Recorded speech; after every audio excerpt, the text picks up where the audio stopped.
জয় শ্রীরাম, জয় হনুমান, জয় বজরংবলী। আজকের বর্তমান সময়ে আমরা অনেকেই আর্থিক সমস্যায় ভুগছি। অনেকেই অনেক সমস্যায় ভুগছি। কোথায় যাব, কী করব কিচ্ছু বুঝতে পারছি না। কিন্তু বর্তমানে হনুমানজি এমন এক দেবতা যার কাছে কোনো কিছু চাইলে আমরা সেটা পাই। তো এরকমই একটি মন্ত্র আজকে বলবো হনুমানজির, যেটি শ্রবণ করলে বা জপ করলে আমাদের মনের ইচ্ছা সব পূরণ হয় এবং জীবনের মোড় ঘুরতে থাকে। জীবন হয়ে ওঠে অনেক আনন্দময়।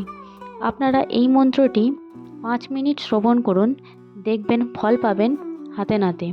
মন্ত্রটি সমস্তটি শুনবেন, মাঝপথে থামিয়ে দেবেন না। পুরো মন্ত্রটি শুনবেন, দেখবেন আপনার জীবনে নতুন মোড় আসতে বাধ্য।